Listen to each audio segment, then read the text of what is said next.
Welcome to Andy and Ari on 3, presented by Wendy's. It is a special college football playoff selection committee rankings edition. This is the weird week where they squeeze the rankings announcement between a couple of basketball games. So basically we have, Ari, the amount of time it takes Duke and Kentucky players to warm up to find out who's in the top 25. It'll go faster than last week. Yeah, no, it's always a nice reminder of how much fouling occurs at the end of basketball games, especially at the college level. It's like, what is the score that you have to get to before you just lost? Like, do you have to get down 11? Like, Tom Izzo decided it was 8. Down 8 with 9 seconds to go was when he decided to concede. Down 6 with about 15 seconds to go, not time yet. Andy, I think that the shooting percentage from 3 on the team that's losing in the game leading into the playoff reveal is shooting 100%. So I don't think anyone's ever missed a shot if it keeps the score close. But I'm happy we're here. I'm excited to be outraged. I don't know what that's going to look like tonight. Who are we looking at in terms of this is going to be the rage, the rage? I don't know about source. Rage. I think the two I'm most curious about are how far do Georgia and Miami drop, because they were Georgia was 3 and Miami was 4. Both of them lost. It's obviously Georgia's second loss, but they also have a Texas win to buoy them, and Miami doesn't have a great win to buoy them, but they lost to Georgia Tech. So my suspicion is Georgia will still be ranked higher than Miami. I just don't know how much higher and how far away. Like, I think Georgia might still be in an at-large type spot. I don't think Miami will be. Yeah, I think that it's interesting because the thing that was propping up Alabama was beating Georgia, and then Alabama gets hot, and now the thing that's going to prop up Georgia is Texas. You know, like it's like it goes around, and, you know, I have this theory, and I think it's true, but if there are no teams like 2020 Alabama and 2021 Georgia in the SEC, like there is no team that is up and away. And I don't think there are. I think we've established that. And what you're doing here, Andy, is you're cultivating a scenario where everybody is pretty good. And when everybody is pretty good and nobody is elite, it makes it much harder for somebody to get separation because it's such a daunting schedule. And what you're seeing here is you have 7 SEC teams that could finish the season with 2 losses in conference play, and then it's impossible to decipher who is what, and they're all propping each other up at the same time. And maybe the truth is that none of them have a elite win that should buoy you over teams from another conference, but we'll never find that out because of the non-conference schedule and how little we found out in terms of how good like my suspicion is the SEC is the best conference in college football, but do we know that? Like, do we know that beyond the shadow Steven of a doubt? in the chat apparently has never watched the NFL playoffs. He says, after conference championships in any sport, there should never be buys. No excuse for giving top seeds one fewer game to win the title. Actually, the excuse is they were the best in the regular season and therefore earned the right to have the easier path to the title. Yeah, they do that in the NFL too. So I don't know if you want to change that one. I mean, there's a reason the 1 seeds in the basketball tournament get to play the 16 seeds. Yeah. It is an interesting concept because you want to reward the teams that do it to make sure that the regular season matters. But at the same time, too, having the bye in college football doesn't guarantee the easiest path. So it's kind of like a weird dynamic. It is a strange situation because the way, and look, we've not seen this actually happen yet. They haven't actually played one of these. We're already saying what 5 is going to look like, what, you know, so kind of, I would like to see this play out because we've talked about 5 may not be the catbird seat. 6 may be, or 6 may be the worst spot. Like we just don't know yet. And I still already want to see if Boise State, if they move up from 12, and I don't know if they're going to, but if they move up from 12, things get very interesting. If Army beats Notre Dame next week, things get interesting. Yeah, BYU's 9. I don't know if you meant to say Boise. Boise is 12. No, I said Boise State. If Oh, Boise okay. State is Yeah. not 12, if Boise State is 11 or 10, and they win out, that's where they're going to be seated. And everybody has always assumed they'll just be 12. Right. Right. I'm also curious too about what's done with BYU, because I think a lot of people felt like they were underranked last week because they actually have some quality wins that I don't think are accounted for. And we did see a lot of the brand bias stuff a week ago.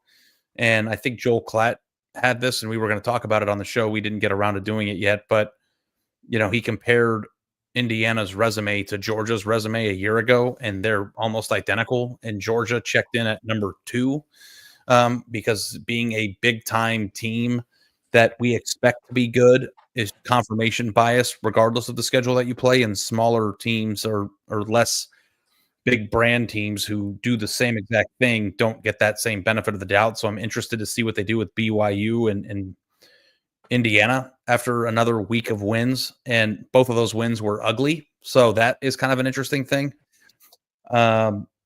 Yeah. And honestly, what you do with the SEC is going to be the most fascinating because they've all kind of beaten each other and they all have the same record basically. So how do you order that? Mm-hmm.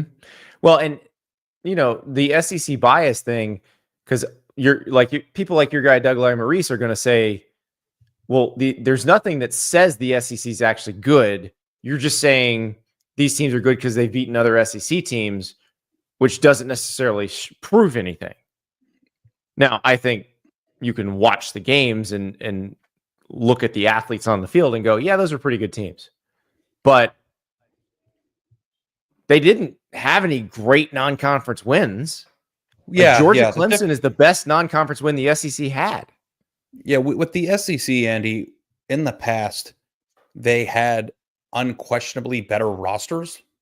So I don't even know if I would use the word bias because it's just factual. It used to be factual, and that is becoming more and more not the case. As we talk about the sport flattening, yes. So as SEC continues to get the benefit of the doubt of the way that we perceived them 2 years ago, we have to. I mean, I'm having the biggest, hardest time of anybody trying to Texas figure it out. blowing out Michigan is a big SEC non-conference win. Zach, have you watched Michigan play the rest of the season? They're not very good.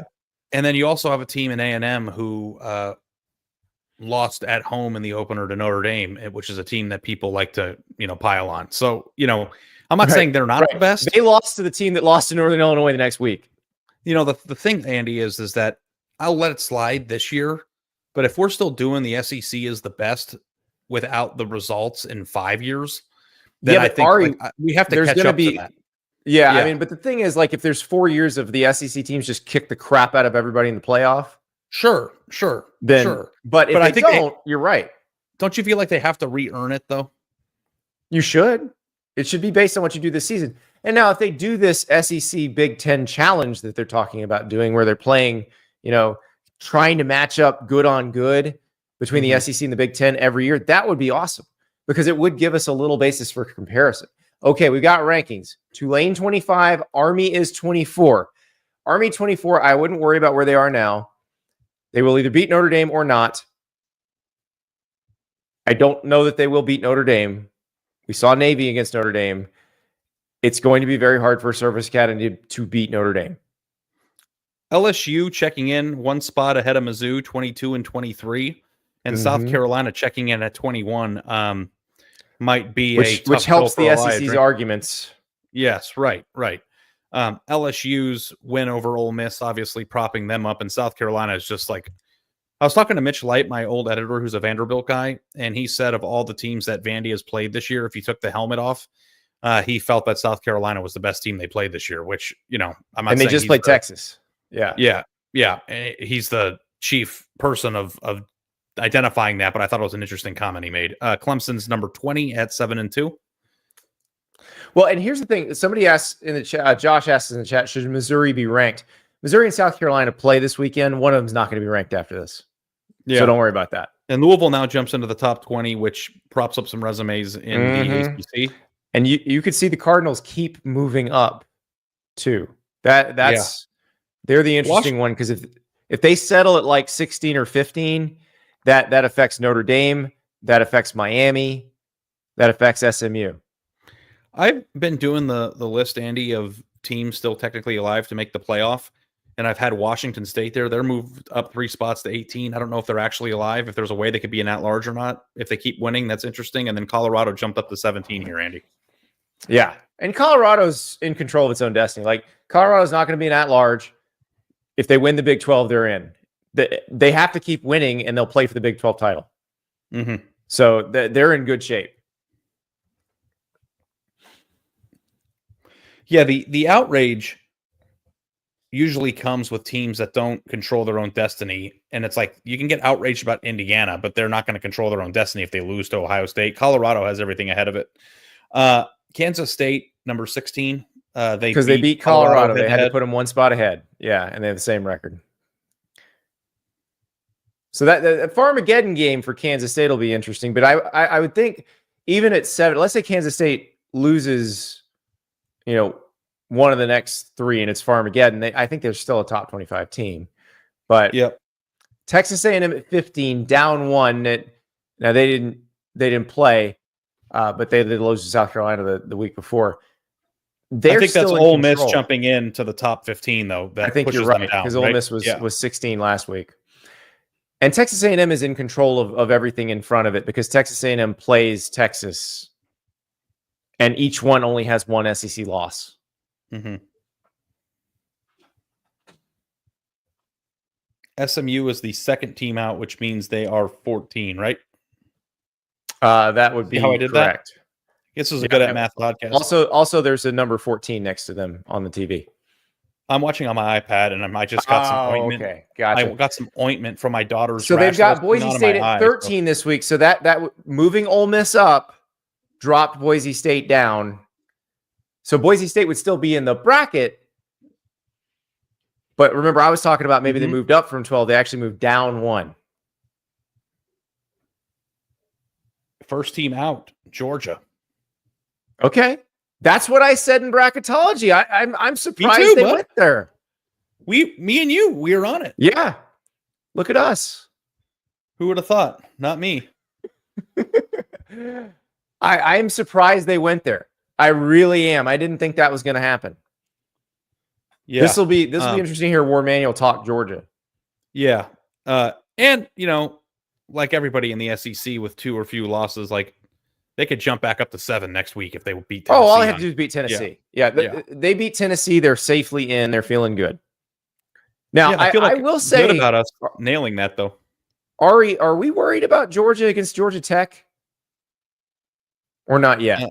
I think I'm worried about Georgia against Tennessee, bud. Like I'm definitely worried about Georgia against Tennessee, but also Nico Iamaleava is in concussion protocol. So yeah. Okay, now Josh Heupel seems to think he's good. Ole Miss, okay, is number 11, and they'd be your 11 seed. And I think it makes sense that they're behind Alabama, because Alabama has a similar resume with better results, right? Right. Alabama's beaten Georgia. Alabama beat LSU in Tiger Stadium at night. Ole Miss lost to LSU in Tiger Stadium at night. I'm on Alabama in the top 7 alert right now. I don't know if you are. I can see that. I'm curious to see where they put Alabama relative to Penn State and Indiana, because I struggled with that in bracketology. But this also means Miami's still in, right? Yep. Alabama is 10, so that's how on it I was. So Miami didn't drop far at all. No. Wow. I think we were assuming that turned the ACC into one bid league. Maybe it didn't. Because you would think, Andy, that Miami would have been the first team out and Georgia would have been like 11 and 10. And, if Miami found itself at 12, Georgia was 12 or Georgia was 11 and Alabama was 10. That would have made sense to me. But Miami, they have at number 9 and slotted as the ACC champion at the moment. Yeah. Yeah. So they got them as the ACC. So they're still calling the ACC a one bid league. The question is, would they just flip-flop Miami and SMU if SMU wins that game, if they play each other in the ACC championship? Or would Miami not drop? Well, I guess Miami would have to only drop 2 spots. Notre Dame checks in at number 8. So Notre Dame would get Notre Dame would have to go on the road because Boise State is grabbing a spot and Miami is moved up. So Notre Dame would be going to Knoxville. And again, Tennessee's moving one way or another this week. We don't know if they're going up or down. But Tennessee either solidifies a home game, but also solidifies a chance to get a bye, because if they win, they have a chance to make the SEC championship game. They would need to beat Vanderbilt, which is not the easiest thing in the world. But that's really interesting. That would be a hell of a matchup too. BYU up to number 6, Andy. I think that's a nice significant move there. I think that's 3 spots higher than last week, and I think that's a deserving. But why are they move. up? They didn't look that good. Yeah, I think they were misranked last week. Well, this means Penn State and Indiana are your next. I think the next. Well, we're going to see Texas somewhere in here, but Penn State and Indiana are probably your next 2 that we're going to see. Yeah, how do you feel about that? I'm excited to see. I'm excited to see if the committee read my column last week. You think it was just you? Yeah, I think it's all you. You don't think I'm taking credit if Indiana's ranked ahead of Penn State and Texas? I don't think they'll be ranked ahead of Penn State, but I think it'll be Indiana next and then Penn State. Yeah. We shall see. They're hustling through these today, Ari. They got Duke, I love this. Duke, Kentucky to play. It's just kind of the way that they should do it every week, if we're being honest. Just let's get through it. Let us analyze it. But now that we said that, now they're having a long conversation about BYU. Now they're going to chat for a little while because they know Indiana. They know everybody's waiting. Indiana's 5. I told you they weren't going to be ahead, but they're 5. Yeah, I'm not going to get re-mad over the same thing. They've already. If you make a decision, that's the thing. Alabama would be going to Bloomington, for God's sake. Yeah. Wow. Andy. What a world. When it comes to decisions that the committee makes, you rarely see them change their mind for no reason, right? You wouldn't see them ranked ahead of Penn State this week all of a sudden, because it's they put their line in the sand, and then that line in the sand exists, and there's no such thing as precedent from previous years, but I think there's precedent from previous rankings. Does that make sense? Yeah. Producer River asked a really good question. What is the spread with Alabama playing in Bloomington? He says Bama -3.5. I say Bama -8.5. Yeah, I think Alabama will be closer to a 10-point favorite. Penn State. But I don't think they'd be much. I don't think they'd be over. I don't think they'd be a double-digit favorite, because I think Indiana does have the respect of the committee. So 4 Penn State, which puts them in the Texas, 6. 2 Ohio State, 1 Oregon should be the way that this ends, because there's no reason. Ole Miss would be headed to State College. Is there a way that we could determine what the Friday game is, or do they do that later? They do that later, but I would suspect there's a good chance it's a West Coast game because it's at night. And there's only one time slot you couldn't use on the West Coast, and that's at noon Eastern. Okay, so they got Texas number 3 and as the SEC champ, so they'd be the 2 seed, which means Ohio State's number 2 and the 5 seed, and Oregon's number 1. Understand this, because it took me a second to figure it out, but the committee isn't projecting forward. They're just slotting the highest ranked team from the conference as the conference champion right now. So don't be confused that that is right. Understand that Ohio State and Indiana could move if Indiana would have to win, but like I said about lower in the rankings with South Carolina and Missouri, where they're right next to each other, one of them is moving when they lose this weekend. Yeah, the committee isn't saying they think Miami will beat BYU. They're just putting them there because they're the highest ranked ACC team at the moment. But I guess in theory, if you rank somebody higher, it means you think they'd beat them. But it's not a projection. It's just a slot for now. Ohio State 2, Oregon 1. Okay. Is there anything here that makes you upset? I'm pretty subdued right now. I'm not super upset. And look, if the SEC wants to prove its dominance, it can have 2 teams go on the road and prove that. If this were the actual bracket, which it won't be, because some of these teams have to play each other. Alabama going to Indiana and Ole Miss going to Penn State would be a great, that would be the thing everybody's wanted to see. Because the Doug Maurices of the world have always said, well, what would happen if an SEC team had to come up and play in the cold? And the SEC guys are like, we have jackets. So I would love to see it. Think that Indiana could we win would that know, game, though, don't you? I think Indiana could win that game. I do too. I absolutely do. If Indiana can beat Ohio State, Indiana can beat Alabama. Yeah. I think that this is all very rational. Like, I don't know that I feel fired up because I already got fired up about the thing that I got fired up last week. Well, your brand bias thing, like Indiana and Penn State being one spot apart, like you don't have to worry. You shouldn't feel too worried about the brand bias. Here's what bothers me though, Andy, is that Penn State already has a loss to Ohio State at home baked in. And if Indiana loses to Ohio State, they will now fall to number 9, 10, or 11. They won't be in the same place when let's say Indiana loses by a touchdown to Ohio State and doesn't score an offensive touchdown. They should be ranked exactly the same as Penn State. They shouldn't move in theory, right? But the strength of schedule for Penn State is carrying a lot of weight, and there isn't a really big marquee win there. So it's like, I guess that's like threading the needle of scheduling. Like, schedule a bunch of teams, or get lucky enough to have a bunch of teams on your schedule that aren't elite, but pretty good, and then fool everybody into thinking you have some sort of hard path to get here, which isn't the case for them. So, yeah. Tennessee better have Nico fully ready to play on Saturday. That would be such a letdown. All due respect to Gaston Moore, but yeah, we would like to see Nico in this game. They're showing that Georgia's got 28 consecutive home wins. Tennessee has lost 7 in a row to Georgia, all by 14 or more. My other favorite stat going into this game, Ari, you know that Dylan Sampson has 12 more rushing yards than Georgia's entire team? That doesn't surprise me. But I don't know that non-running backs on Georgia's team are doing a lot of rushing carries. If Gaston Moore has to play. Will you repeat that? Sorry. How many Gaston gifts from Beauty and the Beast are we going to get if Gaston Moore has to play?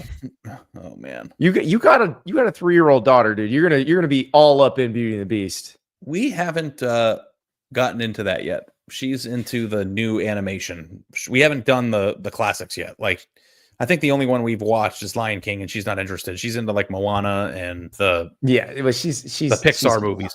She's gonna love Belle. Just telling you right now. And Gaston, he's not that dude. Does a lot of one-handed push-ups though. She has a rash on the back of her leg, and I put cream on it, and I put that cream in my eye, and I'm like, my eye is burning right now. This is like when you took the death chip, when you ate the death chip and put the dust in your eye. Like, I have a problem. You just need to wear gloves at all times. I find that I touch my face a lot for no reason, and I don't know if it's a nervous tick or whatever, but I do touch my face quite a bit, which is remarkable because I have such great skin. You would think I'd break out more. Oh, Ari, you said you're feeling pretty subdued about this. Like, what question would you want to ask? I'm thinking the one question I'd want to ask Ward Manuel, and I actually would rather ask the entire committee, because I realize that they have disagreements, but Ward Manuel will come out and act like they all agreed on this stuff. I think my question would be,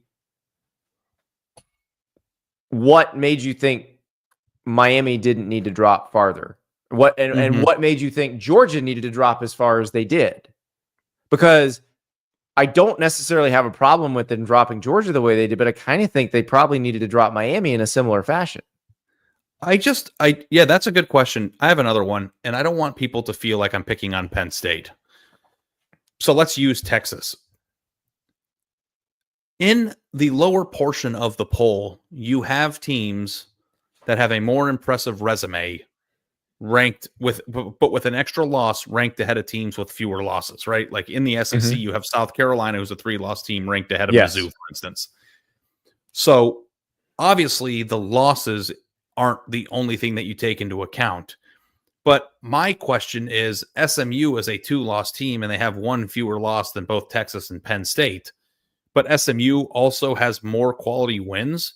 So it's not about whether SMU should be ranked ahead of Penn State or Texas. I think that it's fine that they're not.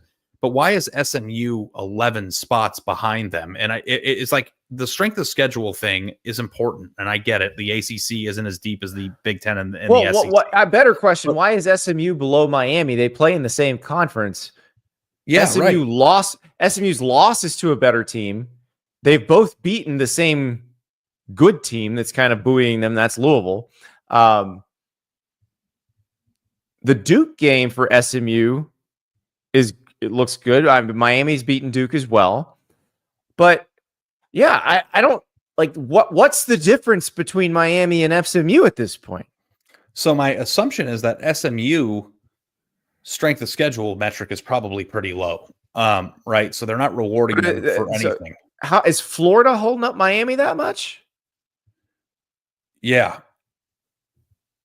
And, the hardest thing about this, Andy, year over year is that they don't rank teams with consistent thinking. Like, I feel like if you value a metric for one team, you have to value that same metric for every team.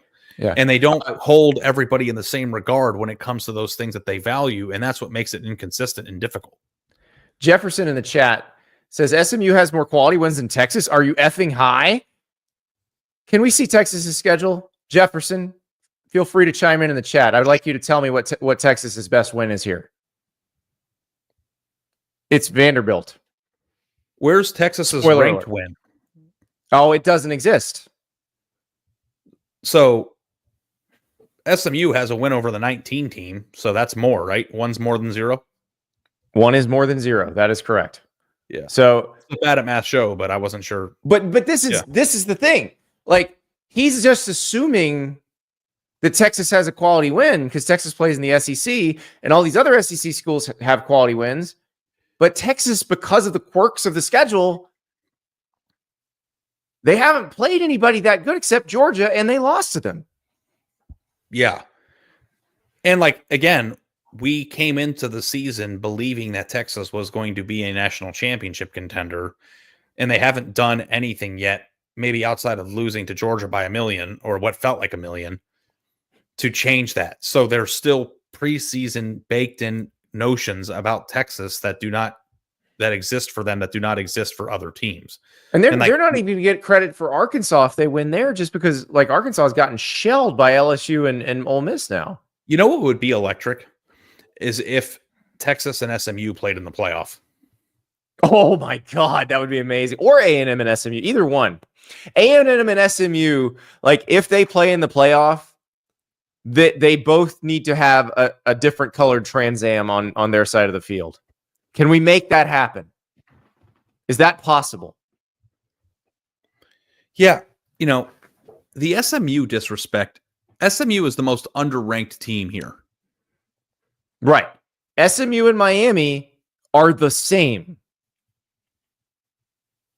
But one is 5 spots lower than the other. More people know who Cam Ward is than Kevin Jennings.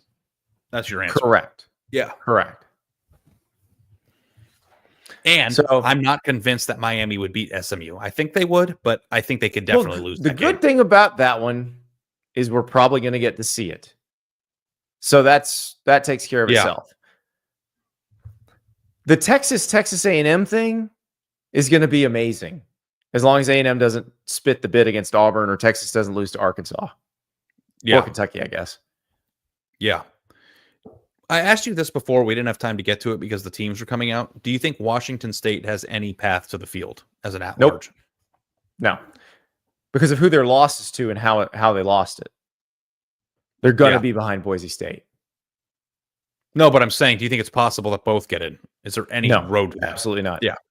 Because they keep climbing. Because that's another who have you beat. Yeah. And there's too many teams in the SEC that still have it. Okay, so Eli Drinkwitz said at the end of the dramatic win over Oklahoma, I'm happy because we stayed alive in the playoff. What's Missouri's route in your mind? Everybody loses weird games, and they need total chaos, right? They need total chaos. They obviously have to win out. Winning this weekend would certainly help. South Carolina is a good team, and I think the committee recognizes that. What's interesting is they beat South Carolina. They probably knocked South Carolina out of the top 25. Yeah. And then the other two, the next two are winnable. Mississippi State, Arkansas. Though, again, the way Missouri's playing, and if Brady Cook can't play, that Arkansas game is not a sure thing at all. But they are a 13.5-point underdog to South Carolina for a reason. Like, even if Brady Cook plays, I think South Carolina is going to beat him. So, again, some of this stuff takes care of itself. Yeah. And if they beat them, then great. Then that helps legitimize them. But the thing about it is that if Missouri is 10-2, the two losses will be 41-10 to Texas A&M and 34-0 to Alabama. And that will be an issue. The blowouts will be an issue. I really, really wish that South Carolina had one more game on their schedule against one of the teams that's a 2-loss team.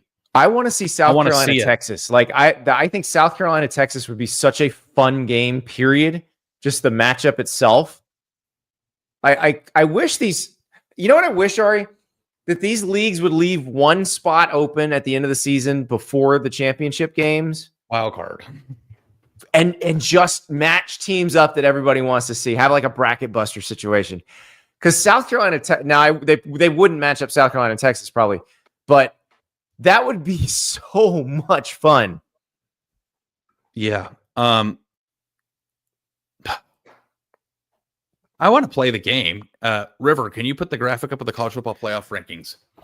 Which team do you think in the top 15 South Carolina could not beat if they played well right now, while playing well? Like, there is not a single team on there that they can't beat all of them. Yeah, they could beat all of them. But you know what? That's part of it, though, man. Like, we still have to have some semblance of losing costs you. Like, and I also think they should not have lost that LSU game. You go back, yes, Lenore Sellers got hurt, and I know they think that interception getting called back is what killed them. They had chances to win the game. They had chances. Like, if they hadn't lost to LSU, they'd be very much in the thick of this. Yeah. But I'm actually fine with this. And this is the thing you and I got an argument about a few weeks ago, where you said it doesn't actually settle on the field because there will be people with legitimate beefs who get left out. I'm fine with that. I'm fine with that many people legitimately having a chance to win the national title, because it means that when the playoff is set, it won't be a fraud where there's only two teams at the top that actually have a chance. Like, there will be probably 9-10 teams that have a legitimate chance to win. I saw there was, and we're doing disaster scenarios, guys, so be sure to send them to us. Oh, yes. Let's talk about that. Tomorrow morning show, we're doing disaster scenarios. So you can hit me up at Andy_Staples on X or on Instagram. He's at Ari Wasserman. If you want to do a long one that doesn't fit in social, like a social media post, email me at AndyStaplesOn3@gmail.com. It's AndyStaplesOn3@gmail.com. We normally do Wendy's Saucy Take Wednesday. We're doing Wendy's Saucy Disaster Scenario. So this could be for a team, like how a team that's comfortably in the playoff gets knocked out by the end of the season. It could be for a league, how a league either goes from a multi-bid league to a one-bid league or gets its bid taken away completely. So send those in. Be as creative as humanly possible, because I think there's probably one or two of them are going to come true. Yeah, for sure. And I've got to think through that because there's a lot happening here. This Cooper Flagg kid's incredible. Oh, the main event. He's the only person that I know I can name in college basketball, and he's awesome.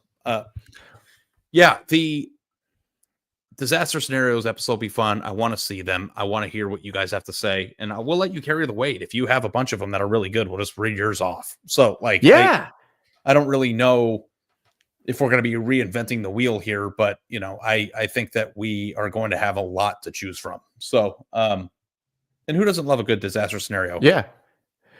Brandon in the chat says Arkansas lost to Oklahoma State. Let's not forget about that. I don't think Arkansas is in the mix for the playoff, but I don't think that really matters to anyone. So it's like holding up a sign at just like game day of just the nonsense signs that like have Sir, remember that Arkansas lost to Oklahoma State, which looking back now is pretty terrible. But Doesn't matter. It will not affect anything ultimately. But Scott in the chat says the SEC 8-way tie has been spelled out so much. Anything I send is just regurgitating someone else's material. The SEC 8-way tie we will certainly get into, but just you can pick one team and decide to create disaster for them. I mean, I'll give everybody the easiest one. Texas or Texas A&M. Let's say Texas were to lose to Arkansas or to Kentucky, and Texas A&M is a battle of two lost teams in College Station. One of them is getting in and one of them is not. Oh my God. Can you even imagine? Like one of those losing to the other to be knocked out of the playoff so the other one can go to the playoff is as mentally debilitating as either of those two fan bases can imagine. Yeah. There's nothing better than that. That game is going to be insane. I think put the credential request in on Sunday. I can't wait. Did? Oh yeah. Did you put mine in? No, you can't go. Of course, I have them send the parking pass to your house. Okay, I'm just making sure that because I'll go pay a ticket and I'm not going to be on the show that night. I'm going to be there. I don't care. Fire me. No, that's incredible. Everybody get your disaster scenarios up. Get them together. We're going to see you at 9:30 a.m. Eastern time tomorrow morning. So you get those in tonight. We'll be talking about them on the show tomorrow. And Ari and I will be coming up with our own disaster scenarios. It is Wendy's Disaster Scenario Wednesday on the show, 9:30 a.m. Eastern time, right here on the On3 Sports YouTube channel. We also broadcast it on my Twitter feed, on Ari's Twitter feed, and it'll be on demand later anytime you want it. It's also in podcast form anywhere you get your podcast. So please subscribe. Please leave a review. It's going to be a very, very fun week. We'll talk to you in the morning.